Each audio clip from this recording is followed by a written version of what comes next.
All right, final slide. We've made it to the end of the VA training, so this is pretty exciting. We're just going to go over why you should not do a VA loan. So, there are fewer instances than you would probably think.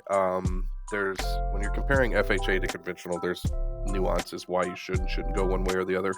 But with the VA, it's stuff that you probably wouldn't have thought about, right?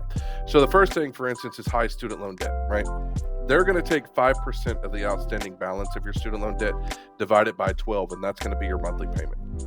So if you're in a deferred or no payment student loan program, and let's say that they decided to go get a doctorate or a lawyer or some kind of high-end degree, master's, PhD or something of that fashion, and they got hundreds of thousands of dollars in student loan debt, VA loan may not be the one that works for you. All right, may look at conventional, may look at FHA, where they have less aggressive student loan repayment options that can help them with qualifying.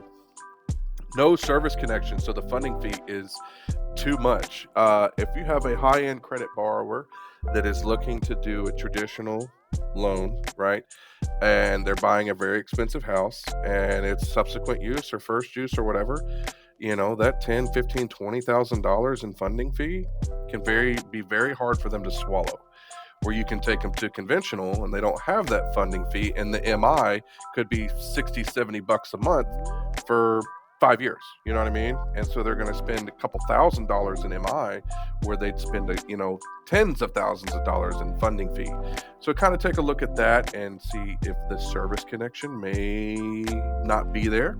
So we may need to look at another loan. No entitlement, right? Or used all their entitlement. Let's say that they didn't have proper service time. We can't force that, can't change that. That's in the past.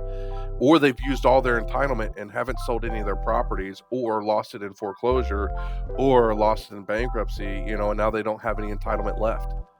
Those situations do happen. So that may prevent you from being successful when you're doing a VA loan. Investment homes. This is not the place for investment properties. Don't bring them here. VA, just like FHA, just like USDA, has to be the primary residence, right? We're not doing investment homes for these types of loan programs, okay? Non-military co-borrower that's not a spouse. They got a brother, they got a dad, they got a sister, they got a co-worker, they got a business partner. Somebody wants to help them buy this loan and they have no VA entitlement. That may not be the most viable option here. Though your borrower may have VA entitlement that entitles them to 0% down, the non-veteran or the non-military personnel will not get that same inclusiveness. So they will have to provide a portion of the guarantee as a down payment. We'll talk to you about that if that ever comes. I don't want you to worry about that. But if you have military and non-military co-applicants, pause. That's where I really want you to. All right, we'll take a look at all the programs that are available to you and we'll make a decision on what's the best one for you. Fixer upper loans. These are your 203Ks, right? Your home style renovation loans. The extensive repair property loans. You probably don't need to go VA, right? VA doesn't have a quote unquote repair program.